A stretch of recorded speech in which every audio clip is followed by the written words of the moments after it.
In the legs, we have the pelvis, which is your hips. It means the sacrum as well. The big bone is the femur, that is a quarter the height of your whole body.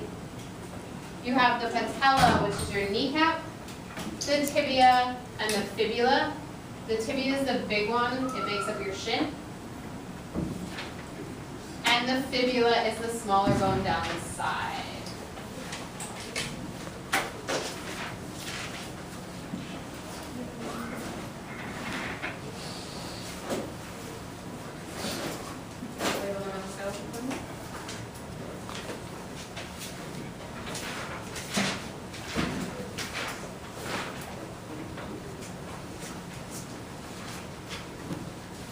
And then we are down to 2 bones. Possibly 1, depending on if you already know it.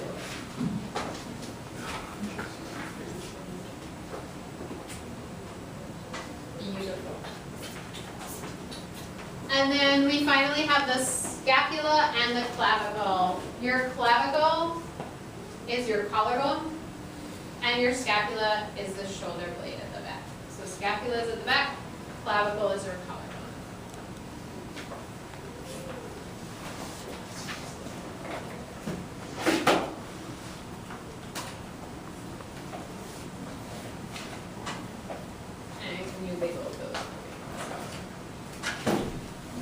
So your clavicle and your scapula, they come together at your shoulder. Daryl, what kind of joint do we have at our shoulder where our scapula and our clavicle meet? The division? The shoulder, where the scapula and the clavicle meet. What do we have at our shoulder? The scapula? So we have the humerus, the scapula, and the clavicle. So we have a condyloid, a ball and socket, a pivot, saddle, plane, or hinge.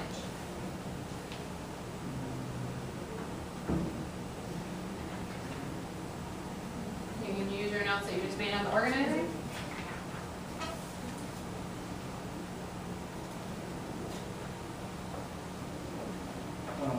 Pivot?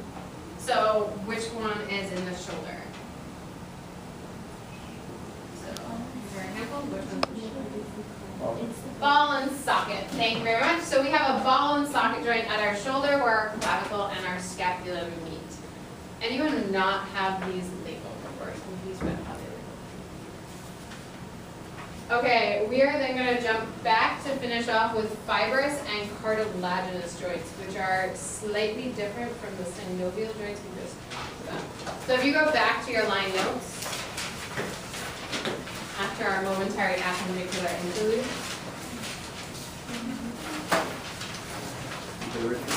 we just talked about the top part of this. So we talked about how there are 6 types of synovial joints. As partners, you decided what the examples were.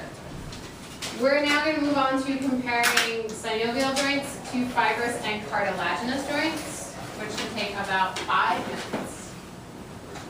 So, what type of membrane did I find the synovial joint be again? Your elbow? What type of membrane in a synovial joint? Serous, mucous, synovial, or cutaneous? Synovial, very nice. So one of the defining features of a synovial joint is the fact that you have synovial membranes there. On top of that, there are also 4 key distinguishing features that separate your synovial joints that we just talked about from the next 2 we're going to look at.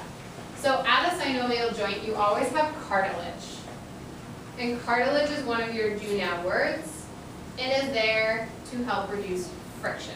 So where all of these bones are meeting each other, where there's a lot of movement, you have cartilage to reduce that friction.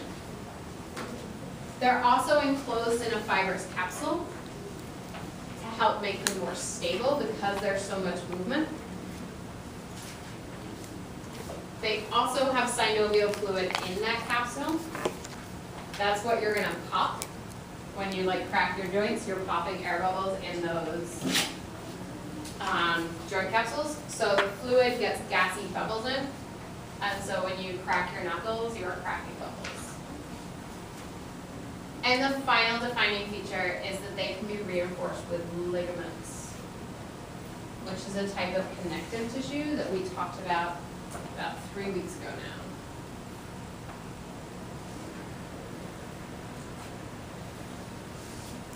So all of these features are there because synovial joints do a lot of moving. They're all about making sure that the movement is stable and that the bones are protected during that movement. So these are all about your movement.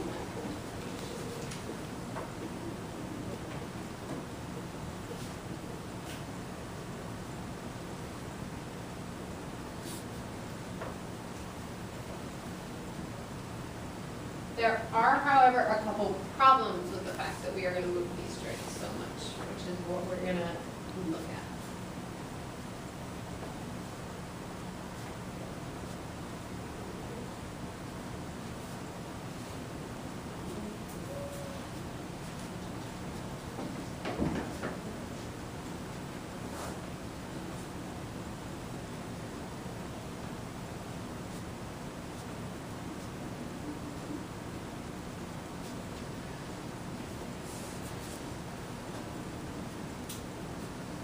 So cartilage, a capsule, fluid to help lubricate the movement, ligaments to help make them more stable. So your knee has a lot of ligaments. It has 2 key ligaments that are going to help connect it so that it moves in one direction. You then also have lateral ligaments that are going to help stabilize it the other way as well. So your knees, because you walk on them so much, have so many ligaments to help reinforce all of that movement. It's possible to go against the movement of the ligaments, which is when you start getting to tearing ligaments. But we're going to look more at the ligaments, don't worry. So this is basically what your synovial joints look like. You have 2 bones covered in cartilage to help make sure they don't grind against each other. You have the capsule that'll have ligaments in, and then fluid in the middle. But then what happens is on top of your joints, you then layer muscles. And so to protect the joints from the muscles, you get things called bursa. So bursa is a fluid-filled sac that's going to cushion the bone against those muscles. So 1 bursa, 2 bursae. So a bursa, it's a sac that's going to help protect the joint against muscles.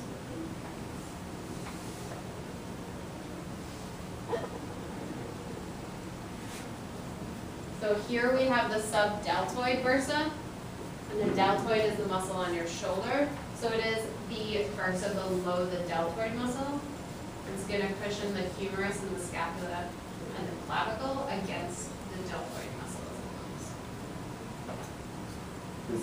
Can those sides pop? They can't pop, but we're going to look at what they can do on the next slide.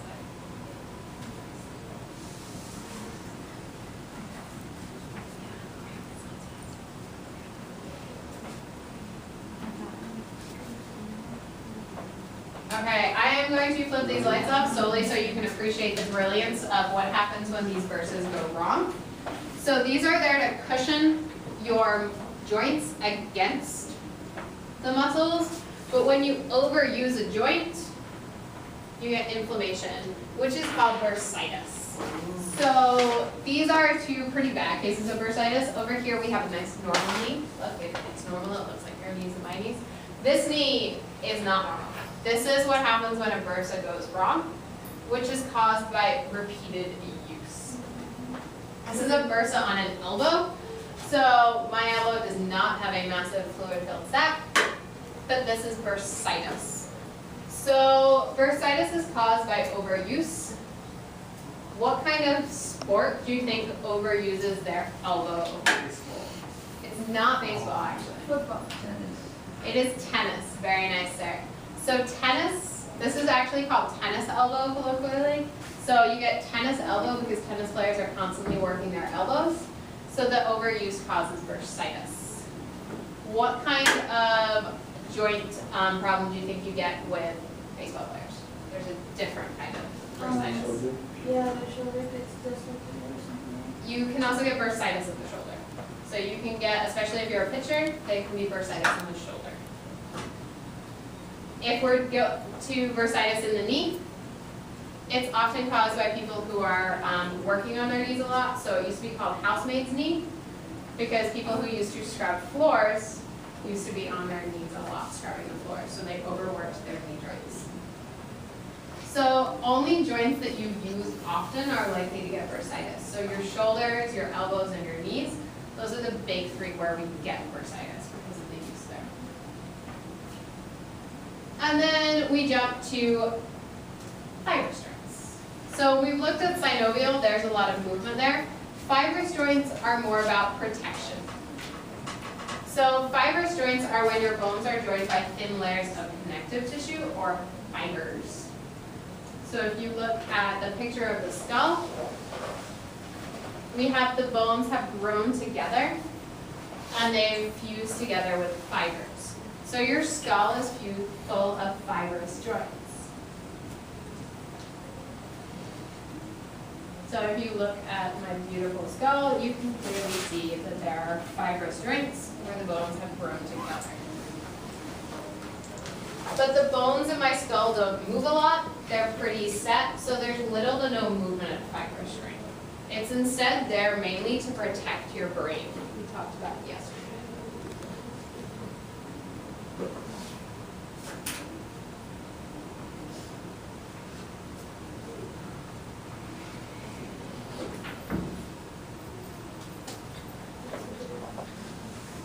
So we've got synovial that are there to move, we've got fibrous that are there to protect our brain, and our last category is going to be cartilaginous, which is going to be when bones are joined by cartilage. You can have hyaline cartilage or fiber cartilage. And the big location of cartilaginous joints is in your vertebral column. You can see the discs of cartilage on my skeleton. And you get limited movement between each cartilaginous joint.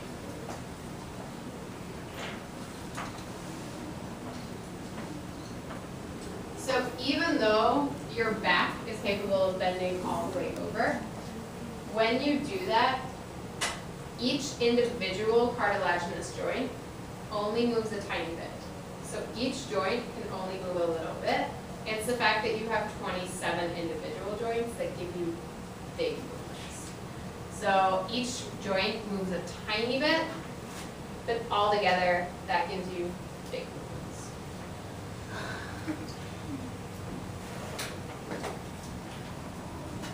And so the big location for cartilaginous joints is the vertebral column.